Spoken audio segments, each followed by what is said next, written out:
What's up, boys? Labubu's? It's not a okay, I promise I'm not a Labubu.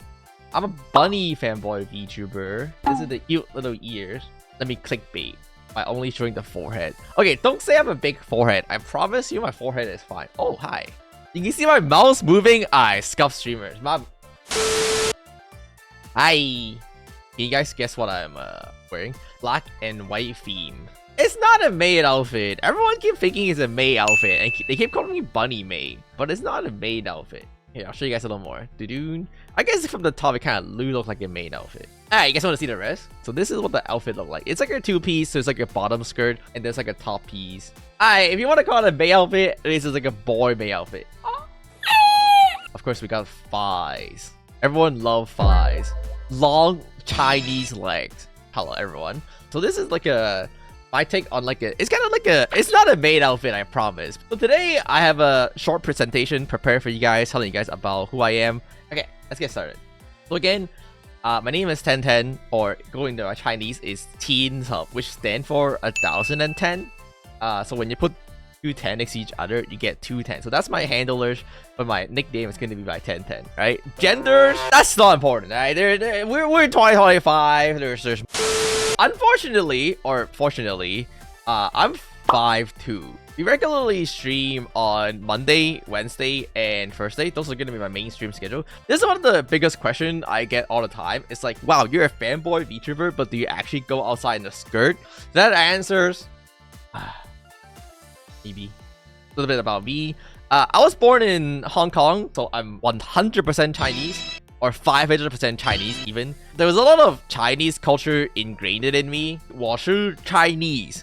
冰淇淋早上好现在我要冰淇淋 I moved to Canada to study for high school and ended up graduating with a bachelor of computer science at MIT. Not the one in Boston, but a different MIT. It's a slightly more north MIT. So yeah, unfortunately our universities is very nerd heavy. Everyone just study there. Maybe that's explained why I'm made this way, because I'm 5'2", computer science, in a university that's filled with nothing but nerds. Alongside that, I have a diploma in Japanese language, so I can yap a little bit in Japanese. I can speak like half Japanese. Like I can go to Japan without having to speak any English word. Otherwise, I'm not that fluent. Like I can't really get a haircut in Japanese, like, but I can like get by, ask for direction, order food, like sumimasen, sumimasen, and then they speak back to me, and then they only speak in Japanese, and I'm just like, But yeah, this is basically how my life went, right? I started with Plan A, which is studying for computer science, and eventually I moved on to being a streamer. I've been streaming for the past 4 or 5 years. I used to do Genshin Impact stream. Unfortunately, I've now moved on to Plan C, which is who I am. I don't know what the Plan D is going to be yet. Hopefully I don't need a Plan D, because and then we have the design. It's designed by the wonderful Shinye. 5-6 years ago, I came up with this very original design. When I was first trying to design my own characters, I was like, what do I really want? I didn't really like male characters that much, but I didn't really want to do the full girl characters either. That ended up becoming who I am here, like a half and half mixture of whatever. And of course, we have our little mascot, which is at the bottom left of the screen, which is going to be Mr. Nines. So he's a little bunny mascot, right? He's not a pickle. For some reason, a lot of people see him and they're like, you got a pickle on your screen. He's not a pickle. He's my little pet. He's like my pet buddy, right? He's my little penny pet. With the help of two very wonderful artists and rigger, which are Bio, who created the illustration for these characters, as well as Ototsuki Teru, who is going to be the riggers for these models. Shout out to these people for working really hard alongside with me to help create this theme model of mine. This is going to be the BGM you're listening to right now. It's really heavily inspired by Professional Layton a lot, so gets you thinking. It's kind of like a new chill BGM and stuff like that, right? And of course, our handle is 2TenVT on all the major platforms, including Instagram, Twitter, TikTok. If you're watching on Twitch right now, my Twitch handler is not 2TenVT. It is actually my old handler because I'm using the same channels. I'm debating if I want to update the handlers on my Twitch to the new one as well, which I might do eventually down the line. My main activity platform though is probably going to be mostly Twitch. I'll stream on YouTube sometimes when I have like a big things, which I'll talk about. So that's why the chat only showed Twitch. I didn't realize there's so many of you guys watching it from the YouTube stream right now. I also have a marshmallow link, which is linked in the Discord. So if you don't know, marshmallows are this little like cards that lets you ask me anything, and I'll basically try to answer them on stream. You can ask me, not my credit card information, you can ask me anything from like mathematics, computer science, gaming, dress, fashion, stuff like that, right? I did end up, okay, even though I'm not stupid, maybe sometimes, but the most part I'm pretty smart, I think. I mean, I did graduate with a Bachelor of Computer Science. Man, shut the fuck. Alright, let's talk about the things that I like and dislike. I really like learning new things. Mathematics or learning things in general is a specialty of mine. When there's like a new games, I love diving into them, figuring out what the games is like, figuring out the meta, and share that with you guys. I really like learning new things. Unfortunately, I get baited really hard by Chinese RGB things. Man, I'm those idiots. Okay, not idiots. I am one of those people who pay the RGB gamer tax. I sprint to it. I get attracted to shiny so fast. I really like dressing up. I like wearing tech wear. I actually recently bought like a Naruto jacket, like Kakashi jacket and stuff like that. The thing about me though is that like I feel like a mega Asian boy at the end of the day, you know? I'm like still like a very little boy. So I really love all the really little boy stuff. I love little boys.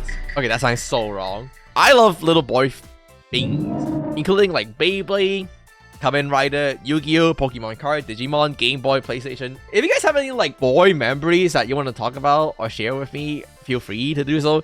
I love all of these things. Unfortunately, I didn't have a chance to explore a lot of them as a kid. I played a lot of Beyblade in the old generation with the I don't remember what it's called, but it's one of the Pegasus. Obviously, I played the OG Yu-Gi-Oh with like Dark Magician and stuff like that. Game Boy is actually my very first console. I played a lot of Crash Bandicoot. That was a game I actually played a lot on the Game Boy. Ever since I was a kid, I really like those little nerd accessories. Like the Kamen Rider Henshin belt's gotta be like peak boy item. That's why he's the GOAT! The GOAT! I never owned the Kamen Rider Henshin belt, but that would be one of the first thing I buy whenever I can get a chance. I just don't know which Kamen Rider I want to be, because some of them are kind of ugly now.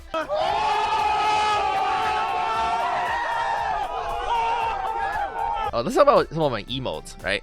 So these are the emote I have on my channel. This is my favorite one because this is how I feel like my viewers treat me. They just like bully me all the time and be like, streamer do this, streamer do that, ding dong, ding dong. This is how I feel. Alright, speaking of games, let's talk about some of the games I like to play. I really like playing action RPG. One of my favorite game of all time is Nier Automata. Nier Automata is so good. Nier Automata music is one of my favorite of all time. But of course, we have other action RPG like Black Myth Wukong, which I'm planning on playing on stream very soon. I know that game came out like last year, and it was a Chinese Souls-like game, but I never got the time to play it. So Black Myth Wukong will be one of my main goals to play this Christmas. It's a very Chinese time of me to play a Chinese Souls-like game. Another side of me that I also really like, it's gonna be strategy or puzzle games. Dude, everyone is buying a Nintendo DS to play Pokemon, and you bought a 3DS to play puzzle game, and I'm like, why are you hating on my puzzle game? We have one of the best puzzle game ever made, which is Portal 2. I really like Portals. Man, I wish they would make another Portals. I know there's a couple spin-off on Portals. Let's talk about some anime and manga that I like, or animu and manga, which are anime and manga. The manga that I really follow a lot is, of course, just like everyone, the One Piece. Can we get much higher? So high. I'm pretty catch up on One Piece. I made it all the way to Elbaf and stuff like that. I'm pretty catch up. Damn! And then of course we have Axa World. I think this one might be a little bit of a niche one. If you guys didn't know what Axa World is, it is basically the predecessors of SAO. It's made by the same author as SAO. It was one of the first anime I really got into, to the point where I started reading the light novel, and I'm caught up all the way to the latest light novel release and things like that, where there's a lot of things going for it. And then of course we have one of my favorite anime of all time, which is going to be either Death Note, Hunter x Hunter, or Naruto. These are the animes that I rewatch again and again, especially the Chunin arc in Naruto. these are anime that I have watched like 4 or 5 times over and over again. Hunter x Hunter especially, because there's like 150 episodes, but it's like short enough where you can like binge, and long enough where you can like binge. I think I successfully binged the entire Hunter x Hunter in like a week. Jesus Christ. So let's talk about immersion break, because this is the question that I get asked a lot, which is, you're a fanboy VTuber? Do you actually wear a skirt in real life? Unfortunately, because I'm 5'2", the answer is yeah. So these are things that I wish to be able to show you guys and talk about, and I'll show you guys files. And that is, when I go on adventures, I actually do unfortunately wear a specific outfit. Don't ask the context of how the one on the right happened, but the context on the right is that I was like jumping over a dead carousels. The carousel was like broken and stuff like that, so I just decided to climb into it, right? So the problem is, even though I'm wearing a skirt, I don't care. I just IDGAF, and I decided to jump over the fence and do what a boy does, which is explore abandoned area and climb over this fence and onto this dead carousel. Sure, luckily for me, the security was not there, but apparently there was security in the here, and they would have kicked me out. But you know, boys be doing boys things. Yes! Come on! Even though I wear things like this, I just be doing boy things all along. I just be climbing over the fences, jumping. And then on the left, we have a different outfit of mine. This is actually a Japanese-inspired outfit. We have like OG vest, which is the blue one by Ozone. And then we have like a white top by Dimram, which is another Japanese brand. And then we have a black looking skirt, which is by Liz Lisa. So all these are very, very iconic and famous J fashion brand that I actually do wear. Other than just dressing up, I also do a lot of cosplaying as well. So immersion break. So on the left side, we have one of my cosplay for Kageguri that was done at Dragon Con. And on the right side, we have like a Christmas Venti cosplay that was done at Comic-Con in Japan. So this is when I went to Japan. I do go to a lot of overseas anime conventions, including in Japan, which is like Comic-Con, which by the way was like so big. And then Dragon Con in Atlanta. I went to PAX West, PAX East, and things like that. So my goal is to be able to like just talk about these adventures when I come back with you guys, which is why Monday stream is probably the most exciting, because whenever I go out on the weekend, that's why I don't stream on the weekend, because usually on the weekend I'm going out and scaring people in my Halloween outfits, and then coming back on Monday I'll be able to talk about these stories with you, like what happened and stuff like that. Like what happened?